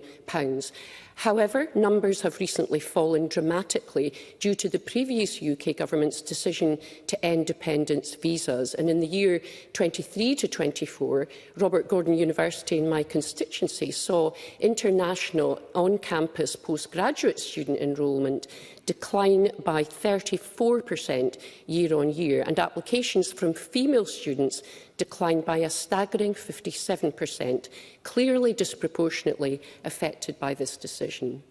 Importantly, some postgraduate courses are only viable due to the presence of international students, and these courses provide the higher order skills required by our workforce in Scotland at a time of significant skills shortages across a range of sectors. The UK Government must therefore reverse this decision, preventing international students bringing dependents to the UK, and maintain the graduate route visa to ensure Scotland remains an attractive destination for our international students. And that brings me on to the energy industry, specifically offshore wind. And I'm grateful to Scottish Renewables for highlighting a recent white paper submitted by numerous energy industry bodies outlining the detrimental impact of amendments to the Immigration Act of 1971 and changes to offshore wind workers' visa rules, meaning almost all non-UK offshore workers require a visa to work within UK territorial waters. Now, the offshore wind sector is dependent on specialist vessels and crew which operate around the world, and the strict UK visa requirements is presenting a significant barrier to the deployment of vital Scottish offshore wind projects, adding complexity and cost to working in the UK amidst an increasingly competitive global offshore wind market. So stick with me. To illustrate, the average construction of a 1 gigawatt offshore wind farm in the UK can require close to 100 vessels. And industries calculated that in this scenario, the costs to obtain visas to complement a full crew could cost in excess of £45 million, a point regarding costs that my colleague Ben Macpherson made. To achieve clean power by 2030 and capture the economic benefits for Scotland of our offshore wind potential, we need a visa system which enables these vessels and crew to work in UK waters. But importantly, this will then allow projects to be successfully deployed and for the long-term, high-value jobs that they create to be secured for our workforce here in Scotland. So put simply, visa requirements do not align with the needs of our economy and is creating an untenable situation for a key industry to Scotland. So Scottish Renewables and industry partners are highlighting this issue with the UK Government, but traction with the Home Office has been limited. Now, the Scottish Government has limited powers in this space, obviously, so I hope that there is scope for some collaboration between governments working with industry to find a resolution, given the importance of our ScotWind and INTOG projects. So, Presiding Officer, I commend the action taken by the Scottish Government to establish the Scottish Migration Service, a really excellent support for employers, investors and individuals navigating the UK immigration system once they have arrived here.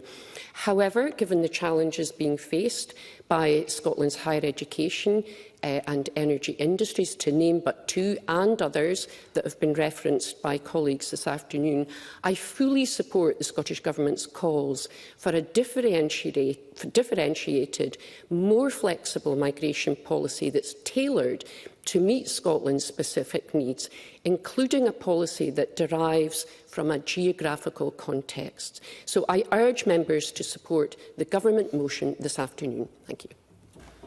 Thank you. I now call Jackson Carlow to be followed by Christine Graham. Around 6 minutes. Mr Carlow. Thank you very much, Deputy Presiding Officer. And can I say it's always a pleasure to participate in a debate with Richard Leonard. It reminds me of happier times when, as leaders of our parties, if nothing else, we probably forced the Chamber to stay awake during our contributions. I had a look back. I last made a substantive contribution to a debate on this subject in 2018. I was able to say in my remarks then that as Deputy Leader of the Conservative Party, I spoke on behalf of my party, as then led by Ruth Davidson. This afternoon, as I repeat some of what I said then, perhaps I speak more for myself than I do necessarily for my party. And I want to quote back some of what I said then. Almost 60 years ago, I was born in my Eastwood constituency. Eastwood, where I have lived for the vast majority of the years since, is a community that has been the home for many who have migrated to Scotland from the rest of the world, from the rest of the UK, including from Europe. And I would say, incidentally, despite what some people have said, that inward net migration from the European Union continues to hit record levels. Let me tackle directly some of the myths that are often repeated to me as an MSP, myths founded on concerns that migration alone is responsible for the pressures on our infrastructure and public services, which is simply not true. Yes, we have a housing shortage, but this is not because of migration. We have seen radical shifts in the way we choose to live, with far more single home occupancy and longer life expectancy. Homes that might have been expected to appear in the open market decades ago are now still happily occupied. Yes, we have busy hospitals and general practitioner surgeries, but this is not because of migration. We have a population that is living longer, but is not always well. Even in the lifetime of this Parliament, we have seen new issues that were not envisaged when we first met, such as dementia and diabetes, arising from obesity, present in enormous strategic and budgetary challenges to the National Health Service. Yes, we have busy schools, colleges and universities, but this is not because of migration. Far more of our young people stay longer at school and proceed into further education of whatever kind. The suggestion that migration is at the heart of the stresses in our public life and in our public services is a fantasy, and a malicious and self-deceiving one at that. Let me be absolutely clear when I say that migration and immigration from wherever are good, necessary and desirable. There is a strong, powerful and unarguable case for migration to Scotland, and I am on its side. Now, this may be the 19th year I've been here, but throughout that 19 years we've talked about the ageing demographic here in Scotland. In the report that the Scottish Government published in 2018, we noted that over the next 25 years, the number of people aged 75 and over would increase by 79%. This situation was described to me way back in my first Parliament as a pyramid that was about to be inverted. And we therefore need to bring people into Scotland who are going to be able to contribute to the welfare of all of us who are here in the future, and to underpin our public service system to make ourselves economically attractive. And all this at the same time as we leave an industrial revolution, embed and embrace the digital technical revolution, and all of that, I think, represents changes over the next 30 years that are probably as great as any over the last 200. So we need to have an entrepreneurial, younger, aspirational workforce who are attracted to come to Scotland. And so I do think if we're having a mature discussion, I said this, I still don't think we properly answer the question as to why Scotland has been less successful than other parts of the United Kingdom at attracting a proportionate share of those who come to the United Kingdom to come and work here. And yes, we can point to free university tuition, free personal care, other mitigations, free prescriptions. But if you're a young person of working age, actually none of those things are terribly relevant to you. You don't have children going to university. You think you're invincible. You're not going to need free personal care for decades, nor do you think you're going to need free prescriptions. You're looking to other things. And the other things at the moment are that we aren't attracting the sort of economic opportunities into Scotland that make it desirable for those younger people to come and settle here. And we need to ask ourselves why and do everything we can to try and bring that change about. I did hear Rhoda Grant, I think at one point, say that back in 204, now I think she meant 2004, I'm sure that was a slip of the tongue, that was in fact when the Emperor Elagabalus was ruling over England. And Maggie Chapman might be interested to know that this was the first transgender emperor actually, started as a male, transitioned to a female. So, colleagues, nothing is new under the sun. But notwithstanding that, I do think Tony Blair dismantled the consensus around some of the fears about immigration. And when, to my dismay, this country voted to leave the European Union, we all know that migration was actually the issue at the heart of that. And in a kind of narrowly defined ultimate contest, when we see the 30-year rule papers being released, as we did over New Year, that showed that the Home Secretary and various other ministers queried whether Tony Blair was doing the right thing in dismantling the entire immigration application apparatus, did he not potentially stoke the very fears that subsequently led to those people who, to my dismay, as I say, voted for us to leave the European Union? You have to have a migration system. And as I say to Maggie Chapman and to some others, one of the concerns that I think people have about the devolution of these issues, because Professor Sir John Curtis produced, I think, a report which we debated at that time, showing that 63% of people in Scotland did not want these matters devolved to Scotland, is because some parties have never, ever supported the deportation of any illegal migrant in any circumstances whatsoever. And the concern of many people and many of the public is that that isn't a system. That is just an open-door policy. And what they want is a migration system that will work, that is humane, that is compassionate, but is one which can unite people behind that principle. Because that's what we've got to do. I don't see that we have any other... Yes, I will. From who, Mr Carlow? I think I heard of it. Well, it did sound female. Was Miss Graham trying to come in as well? But anyway, Mr McPherson. It was Lawrence Slater, sorry.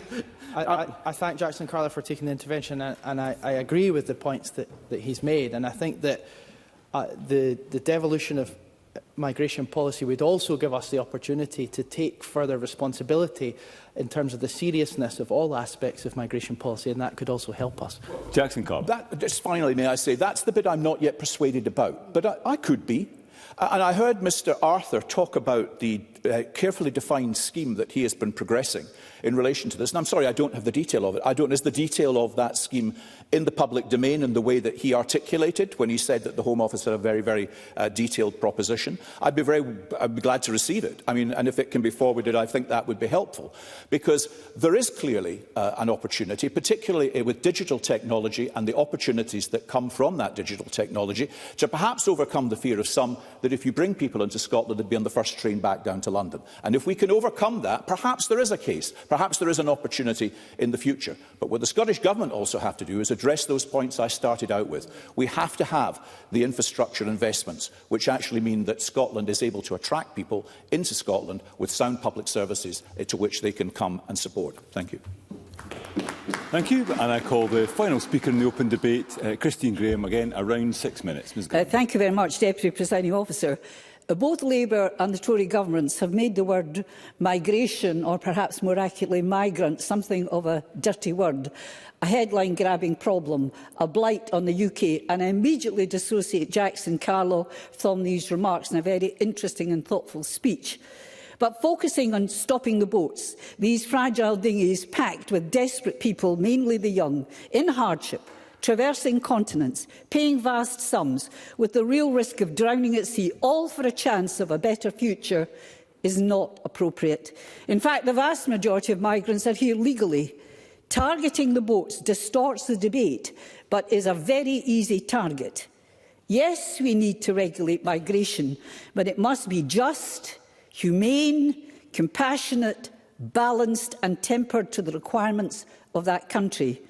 I also fully support allowing asylum seekers to earn after a period and contribute to society as their applications are processed.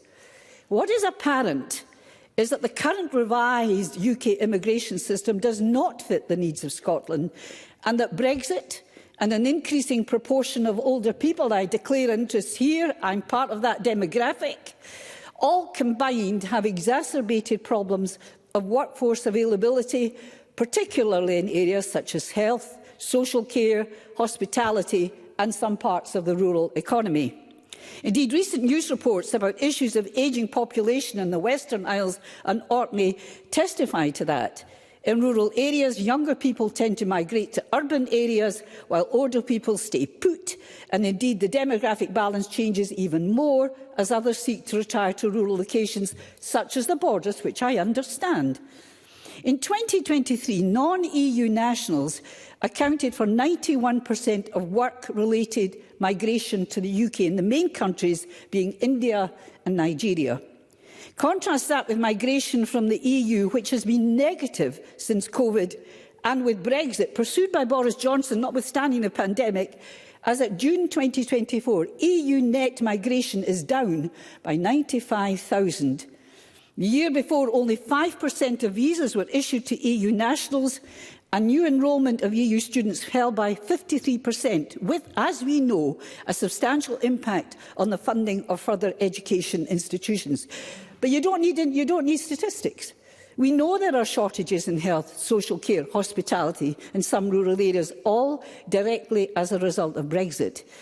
Even in this Parliament, I know of staff, particularly in hospitality, who left during COVID to return to Europe, and with the loss of free movement because of Brexit, have not returned, and these were young people and some with families.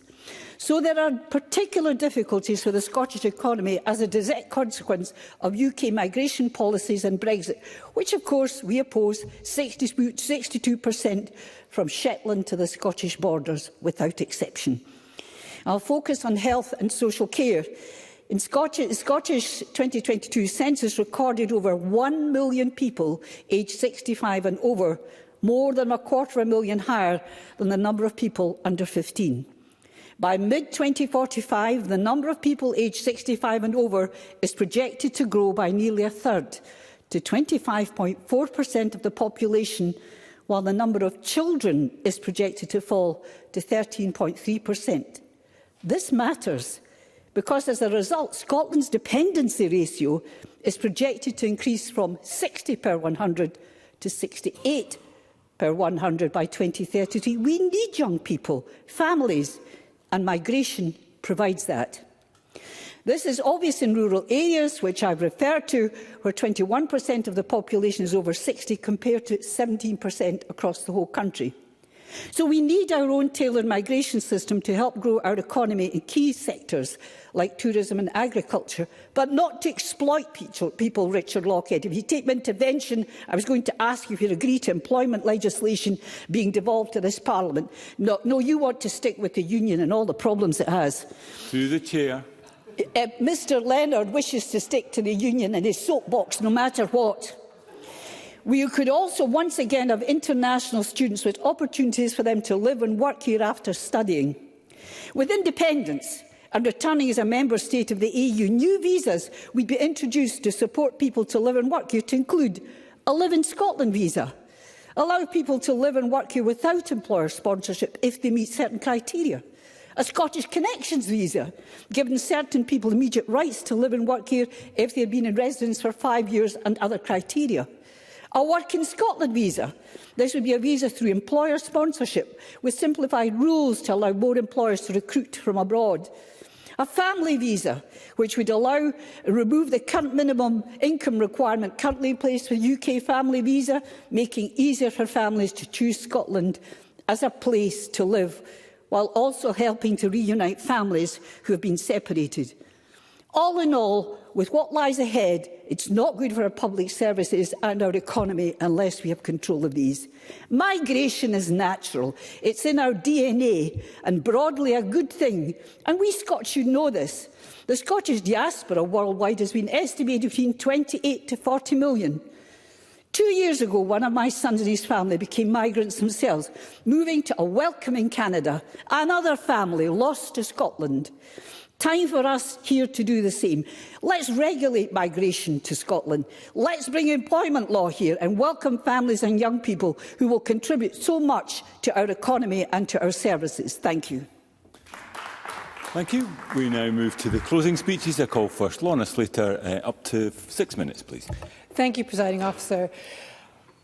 I am a new Scot, as you all know, and this debate for me has allowed me to reflect upon that position, even as I am, as Maggie Chapman said for herself as well, a white English-speaking person with a couple of degrees, which makes me a very privileged migrant.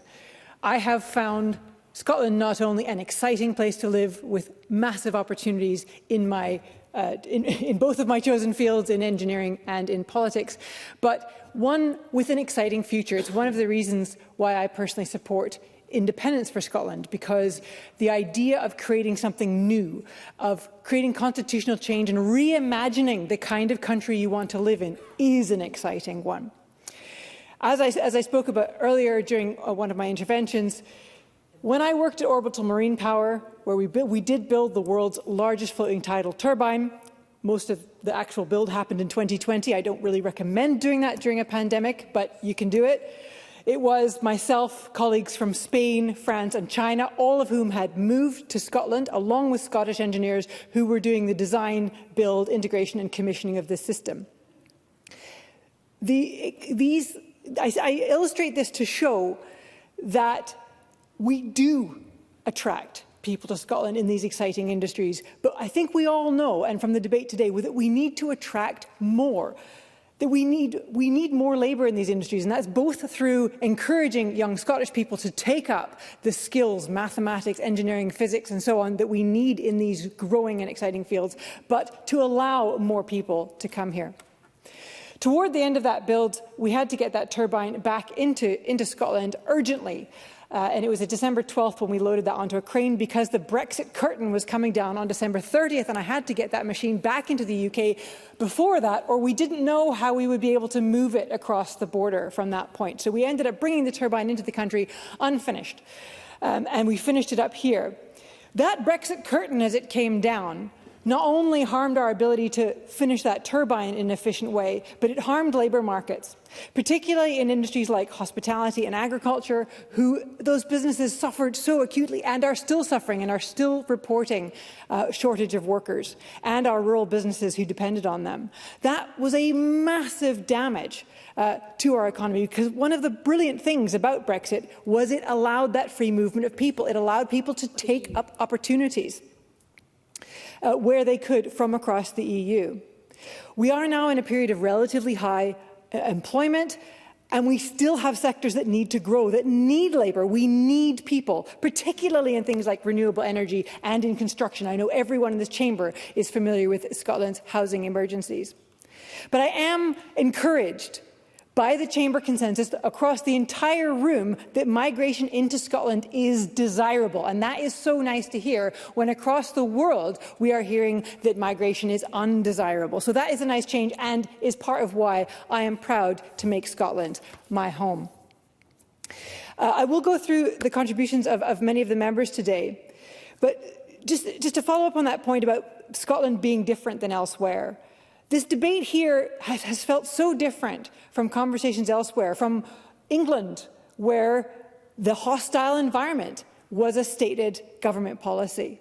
We are the Scotland of Kenmure Street, where the people of Glasgow protected their neighbours from the Home Office depredations. Something my colleague Maggie Chapman touched upon, which I think all of us need to keep within our focus, the global challenge of climate migration. We're just at the start of that.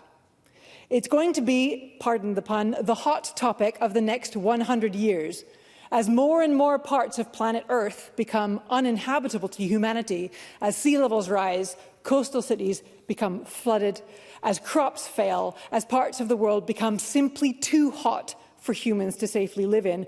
Humanity will be on the move. And that's going to be the case even if we manage to stop our emissions today. Global temperatures will continue to rise because of our historic emissions. But as we all know, emissions have not stopped, they continue. Global temperature rises are approaching terrifying levels, and they are already costing lives and causing people to move. How we deal with this? Even if, as I say, we do reach that net zero goal, this is still going to be the problem. We're just at the start of this. The next 100 years is going to be about humanity managing this migration as people flow around the world, and we should all keep that in mind. Are we ready for this? Are we ready for what that future looks like? Going through the members' contributions, very briefly, I was very much welcomed Alex Cole-Hamilton's contribution, recognising the importance of the European Union, and I, of course, look forward to the Liberal Democrats campaigning loudly and enthusiastically towards returning to the EU. I felt that Jeremy Balfour's characterisation that Scotland has nothing to show for higher taxes was totally disingenuous. Nothing to show except, of course, free prescriptions, free university tuition, bus travel for under 22s, better provision of free school meals, Scottish child payment, free eye tests, better performing NHS. The list goes on and on. I welcomed, again, Richard Leonard's highlighting of the plight of agricultural workers. I think we can all agree that this is not remotely acceptable in Scotland and that we would work against it. In closing, Presiding Officer, the positive, welcoming tone around migration, even from Conservatives wanting to make Scotland a more attractive alternative to migrants, is indeed welcome. The truth is, though, that laws in this space do sit with the UK government, treatment of asylum seekers, visas for other types of migrants. And until Scotland becomes independent, these decisions will not be made by the people of Scotland or with our needs and vision in mind. Thank you. Thank you. And I call on Faisal Chowdhury. Up to 6 minutes, please. Thank you. Thank you, Presiding Officer. I'm pleased to close the debate on behalf of the Scottish Labour. Scottish Labour recognises the benefit of immigration to our economy. Edinburgh sees people coming to study and work in our IT, finance and tourism sector. They can even become an MSP if they're lucky. Following the racist riots of last summer, it must be said in this debate that Scotland welcomes immigrants and asylum seekers and deplores all forms of racism and prejudice. Regardless of how someone came here, our immigration system must be fair and based on respect. Supporting businesses and individuals to hire from outside Scotland is necessary, but our responsibilities don't end with visas. New Scots face the same issues as so many are already. Richard Leonard raised the poor conditions of agricultural workers. I've heard cases of New Scots or asylum seekers stuck in temporary accommodation with no running water for months on end. Others faced with sharing a single room between three. Tackling issues like the housing emergency and ensuring our councils have the resources to support New Scots must be part of any immigration strategy. Today, we've heard the importance of using immigration to fill skills gaps in our economy.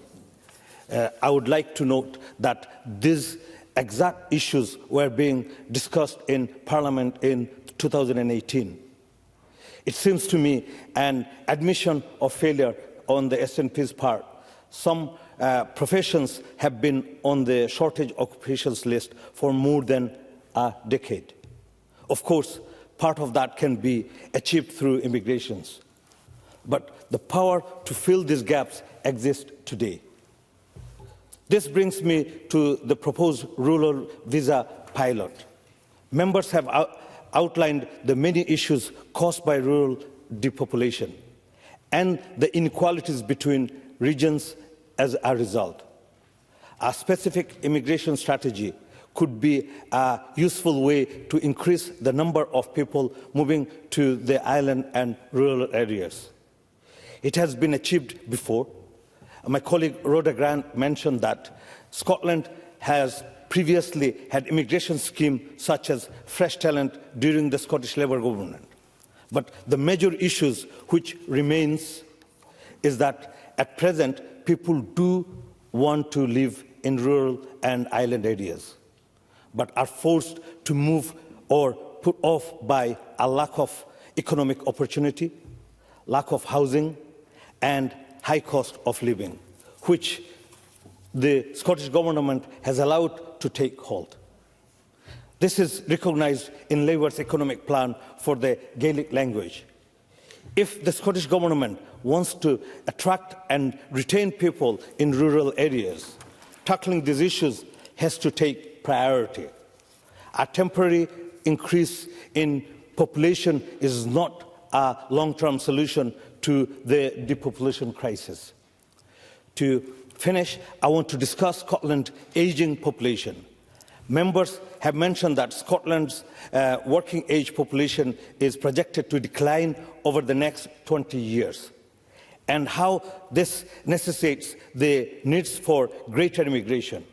But we cannot solely rely on the rest of the world to provide us with a workforce. Scotland's fertility rate has fallen, and while attitude to have children has changed in recent years, we must consider outside factors which may be driving this. Childcare, the cost of living, a housing emergency leaving people with high rent later and later into their lives. Scottish Government research shows finance and childcare remains the largest barrier to people have childcare. I've got a lot to go through. Immigration cannot be used as a sticking plaster for a society where starting a family is out of reach for too many. To conclude, Presiding Officer, Scottish Labour believes immigration has a key role to play in Scotland's economic future. The immigration system should reflect the needs of the Scottish economy, but immigration cannot be used as a substitute for skills development or tackling the root causes of rural and island depopulation. Thank you. Thank you, and I call on Tess White. Thank you, Presiding Officer. Before I begin, I'd just like to say thank you to Jackson Carlo and Richard Leonard and Christine Graham for your interesting and engaging speeches. So the migration system is important to a thriving economy, and I think we're all in agreement with that today. And I echo the positive words we've heard today about the contribution of those who've made Scotland their home. And Ben Macpherson used the word enriching, and I would definitely agree with you. As an HR leader for 3 decades in the international energy and renewables sector, I do understand the importance of positive migration. And I'd just like to also say that I do believe that like Jackson Carlo, I am on the side of having a migration system. It's absolutely fundamental to who we are. But the migration system, as my colleague Foyzel Chowdhury said, is not a cure-all for Scotland's economy. It won't fix the demographic challenges we face, and I find it really disappointing that the SNP's motion this afternoon doesn't address the drivers of depopulation, and it's something that we have. My colleague Craig Hoy spent quite some time in his speech actually raising the importance of this. The motion fails to acknowledge Scotland's rising levels of economic inactivity due to ill health, or how to harness the existing potential labour force in Scotland, and it ignores housing shortages, the income tax burden, our creaking NHS, crumbling transport infrastructure, failing education system, and the sky-high cost of childcare, which is pushing too many women out of work. And as my colleague Liz Smith emphasised earlier this week, the SNP keeps trying to address serious policy issues by using short-term fixes. But when it comes to Scotland's demography, sticking plasters, as we've heard today, aren't the solution. Yes? Maggie Chapman. I thank Tess White for taking this intervention. She's just talked about the need to think about education, transport and all of that thing, all of those issues, as well as the failing, in her words, the failing healthcare system. Does she agree with her colleague Craig Hoy, who just a moment ago was calling for a cut to every budget apart from the health budget? And does she therefore agree that we actually can't deal with all the issues she claims we need to deal with if we cut every budget apart from the NHS budget? Thank you. I just say that my understanding of what Craig Hoy said was 140 million of efficiency savings, and I don't think there's anything wrong with efficiency savings. And if the SNP government could focus on that, then maybe we'd have money to fund other important infrastructure projects. So Rhoda Grant rightly talked about workforce planning, and she said it should never be dependent on inward migration. Now, Christine Graham talked about workforce availability, and the two are quite different. Workforce planning is very, very important, and as we know from the NHS system, there is a lack of workforce planning and proper workforce planning in the Scottish Government, and particularly in relation to the NHS. Scotland is the only nation in the UK where both the overall population and the working age population are forecast to decline in future. Presiding Officer, will I get the time back? Thank you. Christine Graham. Would the member be prepared to concede that Brexit has impacted on our workforce, with a lack now of movability, being able to move about Europe, has impacted particularly on the NHS and the care sector, and that Brexit's got a lot to answer for? No, I'd just like to say to Christine Graham that harping back on Brexit is it's that ship's gone, Ms Graham. And I started to think earlier when you were making your speech that you were talking about some very interesting points, but you dashed it all when you talked about grabbing employment law. If the Scottish Government could control the things and manage the things that it had the levers to manage, then maybe the Scottish population would actually trust the Scottish Government and the SNP to deliver. So the SNP has spent years agitating for independence, but as part of the UK, the Scottish Government's budget is protected from population decline. And that's a point not made by me, that's made by the Institute for Fiscal Studies. Instead of using existing levers, as I've said, to tackle population challenges Scotland faces, it's no surprise that the SNP reverts to form and calls for more powers. This is the same SNP that's taken years to set up the Scottish social security system following the Scotland Act in 2016. It's the same SNP that still hasn't floated new ferries for our island communities, prompting a grovelling apology from the First Minister this week. As a North East MSP, I represent areas of remote and rural Scotland. I know the unique population challenges these communities face, and I've raised them with Scottish ministers. But when it comes to solutions, we should look first at the causes of depopulation. Almost half of council wards in the Borders, as my colleagues highlighted, in both the Borders and in the Highlands have experienced population decline. And Mr Leonard, you'll be pleased to know that human rights are very important to me, and the Scottish Human Rights Commission has published alarming findings that food and housing in the Highlands do not meet minimum core human rights obligations, while health only partially meets obligations. Now, Jeremy Balfour stated a stark fact that Scotland receives 6% of net migration to the UK, which is lower than its 8.4% population share. Now, the Scottish Government do like to downplay the significance of this, but it is extremely important.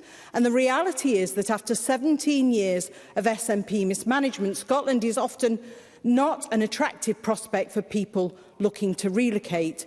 The SNP-controlled NHS is performing worse than the health service in England. And, Presiding Officer, to conclude, if the SNP wants to support Scotland's economy and public services and communities, it should show some more common sense and focus on using the powers that it has to make Scotland a more attractive place to move to. Thank you. Thank you. And I call on Tom Arthur to wind up the debate. I'd be grateful if you could take us to 5 p.m, Minister. Thank you very much, Presiding Officer. And can I begin by thanking colleagues across the Chamber for their contributions this afternoon and for what I thought was a broadly informative, productive and constructive debate. Before moving into the substance of the contributions, I would just want to respond to one point that was raised by one or two members, which was questioning whether or not it was even legitimate for this Parliament to be discussing the issue of migration. Now, of course, there are a number of policies that people on the government bench would like to see devolved to this Parliament that are currently sitting in Schedule 5 of the Scotland Act. But frankly, there was once a time when every power exercised by this Parliament and by Scottish ministers was exercised at Westminster and Whitehall. And I think it is perfectly legitimate in a democracy to make the case and to advocate for change. If we cannot parley in a parliament, then goodness knows where we can do it, and particularly when it's on a subject matter of such profound importance to our economy, our well-being and our society overall as that of the very people who live in Scotland and how we create pathways for people to come and live in Scotland. Now, I do want to move at some point on to some of the fundamental economic arguments that underpin the motion that the Government has brought before Parliament today. But I want to just say two things firstly. One, as I said in my opening remarks, this is not seen as a silver bullet, as a single solution. We recognise that what is required to ensure that we are able to sustain and to grow our population in Scotland is a multifaceted approach, attracting both in retaining people in Scotland, attracting people from other parts of the UK and attracting people internationally.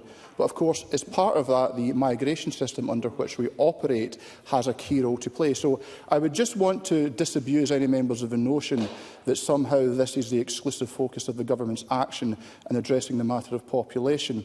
I'll take the intervention from Mr Hoy. I thank the Minister. It doesn't do it every time I speak. I thank the Minister. I thank the Minister for giving way, and also I thank him for conceding that the fundamental point is that isn't a silver bullet. But what does the Minister say to the Scottish Financial Enterprise, which says that its evidence-based approach quite clearly shows that higher taxes have reduced migration into Scotland, particularly in the financial services sector? Minister. I will say to Mr Hoy that I very much recognise the points that have been raised by SFE and others and that have been reported anecdotally in the media. The member will note the comments of both the Finance Secretary on presenting the budget to Parliament and indeed the First Minister as well about the Government's position regarding tax policy for the remainder of this Parliament. I will not rehearse the arguments, but the member is well aware of the significant additional revenues that are raised through taxation policy in Scotland, estimated that this year at some £1.5 billion. And as many members have noted, there is a view that of key importance in attracting and retaining population in Scotland is the performance of our public services. A significant tax cut in the region of £1.5 billion is not consistent with wanting to see investment in our public services. But I don't want to rehearse these arguments again. They've been well aired. If I may just make some progress, and I'll come back to Ms Slater. The second point I wanted to note was around tone, and that was a point that has been raised by Maggie Chapman, by Lawrence Slater, by Alec Cole-Hamilton. It was implicit in the remarks of Mr Leonard. It was also very much at the centre of the contribution, an excellent contribution from Jackson Carlaw, and indeed from my colleague Bill Kidd as well. And I think it is heartening that where we see a coarsening of language and indeed some, quite frankly, obscene and outrageous rhetoric in other quarters, that we have avoided that in this Parliament today. And I think it's an opportunity to recommit to ourselves to speaking positively and constructively about migrants and the contribution they make to Scotland. I'm happy to give way to Ms Slater. Orna Slater. I thank the Minister for that. Following up on Mr Hoy's intervention, where I noticed in Mr Hoy's earlier speech, he spoke about central bias in Scotland without recognising at all the distorting power that London has on UK economic and English economic statistics, which I felt was meant that his data that he was saying was misrepresenting what he was trying, the point that he was trying to make. When Mr Hoy represented London as the cheaper option in terms of cost of living compared to Scotland, where higher earners, yes, they do pay a little bit more tax, but they get so much more in return for that: baby boxes, free university tuition and so on. I wonder if the Minister recognises this point and would agree with me on that. Minister. Look, this actually is quite helpful, because it was a point I was going to turn to. It was a point that was contained in Mr Carlaw's contribution and was touched on by one or two other members as well, which is, why does Scotland not seem to take a population share of overall migration to the UK? It's a fairly legitimate question, but the distorting factor is, of course, London. Now, I take the view that it is absolutely fantastic to have a brilliant world-class city like London on these islands, 4.5 hours away in the train, an hour or so in a flight, but it doesn't come without its challenges. And there are many reasons why people would wish to go and move to London, but I don't think the cost of living is one of them. And I think we all recognise that implicitly. So there is a challenge here. I mean, if I maybe just would be helpful for the Chamber to share some statistics. We know that London attracts significantly more, disproportionately more skilled workers than the rest of the UK. Now, analysis by the Migration Observatory found that between 2016 and 2020, 44% of skilled workers with certificates of sponsorship went to London. London has the highest proportion of migrants among UK areas. Over 40% of its residents were born abroad. In 21-22, almost half of all foreign-born residents of the UK lived in London and the South East, and that's from census data. So that's just the reality. There's freedom of movement. London will always have that magnetic pull. But where I suppose I would maybe want to go and draw a comparison, and Mr Leonard made the point about, isn't it interesting that some of the most vociferous advocates for free movement of capital are some of the most vociferous opponents for restricting migration? Well, we know that when we have a country such as the United Kingdom, where there is significant opportunities around inward investment, but Scotland actually competes well. We know that London and the South East does disproportionately well, but Scotland regularly is the strongest performing part of the UK out of London and the South East. Now, that is, I think, testament to some of the tremendous work that our overseas offices do, SDI and others, and Scottish Business and our business representative organisations in attracting inward investment. Of course, the challenge that we do have, though, is the migration system in the UK is more restrictive. It is not as open as the opportunities for investment. And I think that is where, one, in terms of reflecting the approach that we're taking as a government, which is three-part, we want to work is to provide as much support within the existing UK migration system. Two, we want to advocate for change in the UK migration system. And three, we want to argue for that tailored approach, because the principle of a tailored approach, a differentiated approach, is, frankly, it is conceded given we have sectoral differentiation. So why not geography differentiation? And what is the role of government if not to intervene in terms of regulation when we do see the distortionary effects of the magnetic pull of London and the South East? So I think that in itself, that situation that we're confronting with, London provides great opportunities for Scottish business and for Scottish people, certainly just a moment, but it also presents a challenge. In a way, we can help to sort of work to address that challenge, similar as we do on capital. We work to go and attract investors to Scotland. We work within the existing system to attract people to come to Scotland. And let's remember, we are seeing net migration to Scotland, including from the rest of the UK, including amongst taxpayers, given the recent data that we have available. But there's much more we can do, and I think the way we can enhance our progress to date is to see changes to the migration system, not to all be, and I stress this point, a silver bullet, but it can make an important contribution. I'll give way to the member. Thank you, Minister, for taking the intervention. And you say that it's very, very important for the role of government to use interventions, but what about the fact that a quarter of the working age population in Scotland are inactive, and they're inactive because of ill health? Minister. Look, this is a really, really important point. It's something that sits directly within my portfolio responsibilities as Minister for Fair Work. There's a range of interventions that we're taking. I would gently caution members on looking at the statistics that are available, just given some of the caveats that have been placed by the ONS, given some of the issues around the labour force survey. But we do know there are too many people who are economically inactive. We have taken action, for example, through our devolved employability services, from No One Left Behind. That is a devolved local partnership-based approach, allowing local partners to respond to the needs and assets within their areas. There is further funding for that committed through the Scottish Budget. We're also committed to providing specialist disability support across all 32 local authorities. I want to see within a devolved employability system opportunities for consistency where that is in the interest and collaboration, but also that local working that engages with business and organisations specific to community. I've also engaged directly with the UK Government on their Get Britain Working Green Paper. I want to work constructively, given there is overlap between devolved and reserved competencies around employability. Of course, there are other measures as well that we're seeking to do into interventions through health, and there will be policy interventions that the UK Government is seeking to take forward through the social security system, but we have to look at that very carefully. We want to ensure that we are incentivising people back into work and supporting them at their pace, and not having a system which would stigmatise. That is always a danger in terms of around employability. We want to support people back into work, into fulfilling jobs that they can sustain. So that is something that is a key priority for the Government. And it comes back to the point that I make it.